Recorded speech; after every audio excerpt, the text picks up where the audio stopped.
Muy buenas a todos, hoy os traigo una reseña, no una, sino dos. Hoy vengo a hablaros de Yo Claudio, de Robert Graves. Bien, en principio os voy a hablar más de la segunda parte, de Claudio el Dios. ¿Por qué? Porque Yo Claudio la leí hace muchísimo tiempo, hace como 2 años. Ahora me acabo de terminar Claudio el Dios. Pero bien, para explicaros Claudio el Dios y si lo recomiendo o no, tengo que explicaros un poquito Yo Claudio. Bien, Yo Claudio es básicamente, para mí, un clásico de Robert Graves. Lo ha leído muchísima gente, la mayoría de personas a las que le gusta la novela histórica lo han leído y lo recomiendan. Y entrando ya en materia, es literatura, como comento casi yo siempre, de una época. Es literatura de la época en la cual el personaje en primera persona nos cuenta todo lo que ocurre, pero eso, nos cuenta más que mostrarnos. Nos dice, pues pasó esto, tomé esta decisión, y te lo cuento todo desde ese punto de vista, que se puede contar una historia en primera persona, mostrando lo que ocurre, pero en este caso, como en la literatura de su época, se limita a contarnos, más que mostrarnos. Pero bien, quitando esta limitación, que es el estilo de la época, Yo Claudio es un clásico muy recomendable.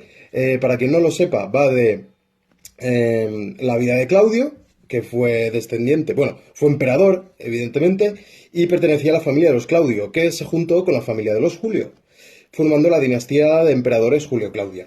Y bien, esta autobiografía, entre comillas, porque al final está escrita por Robert Graves, trata sobre un poquito antes del nacimiento de Claudio y cuando llega a ser coronado emperador después del asesinato de Calígula.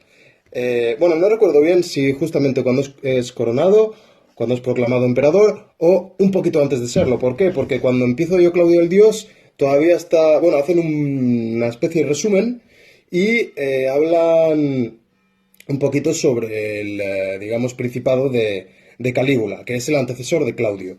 Bien, Claudio el Dios empieza con el principado de Calígula y pues con la, digamos, coronación, no está bien la palabra porque no era una monarquía como tal, pero bueno, el reconocimiento de Princeps a Claudio. Y termina, pues, bueno, desarrolla su principado con sus campañas, con el tema de Herodes, sobre todo se centra en Britania, que fue la principal causa de Claudio. Y bueno, recomendación. Yo Claudio lo recomendaría porque es un Claudio, digamos, porque es un clásico, perdón. Es un clásico, pero teniendo en cuenta las limitaciones que os he comentado. Aparecen muchísimos personajes y muchísimos se llaman igual, que es algo que ocurría mucho en época romana. Entonces, si lo vais a leer, preparaos un croquis de un árbol genealógico, porque os va a hacer mucha falta, os vais a perder muchísimo.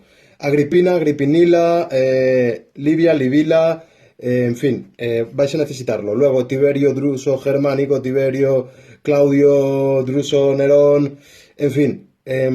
Recomendable un árbol genealógico para entender un poquito de quién está hablando en cada momento. Yo, Claudio, os lo recomendaría.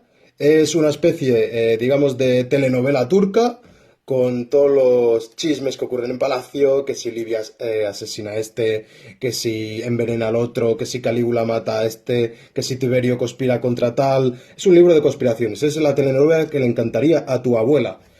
Y bien, yo Claudio lo recomendaría. Claudio el Dios, a ver, teniendo en cuenta la limitación de que son libros escritos de otra época, más contar que mostrar. Claudio el Dios a lo mejor para mí se me ha hecho un poquito pesado, de hecho me lo dejé a la mitad, tuve que leerme otra lectura para luego reengancharme a esta. A lo mejor es un apéndice, una continuación que la dejaría más opcional. Lo único interesante para mí de Claudio el Dios es la conquista de Britania. Quitando el resto, se me ha hecho bastante tedioso y un poco lento. Entonces, recomendaría yo Claudio y la continuación la dejaría opcional. Yo por mi parte no la volvería a leer. Pero yo Claudio sí, es muy entretenida, te enteras un poco, aunque sea mayoritariamente ficción, de todas las artimañas que se daban en la corte. Y bien, terminando con esto, seguidamente, no me los he leído, pero son coetáneos. Memorias de Agripina, de Pierre Grimal, y La Plata de Britania, de Vincent Davis. Como os digo, no los he leído, pero al ser coetáneos, seguramente son próximas lecturas para, digamos, continuar con esta época. Así que sin más, espero que os haya gustado esta, he intentado rápida reseña de estos dos libros y que os animéis a leer Yo Claudio por lo menos. Un saludo.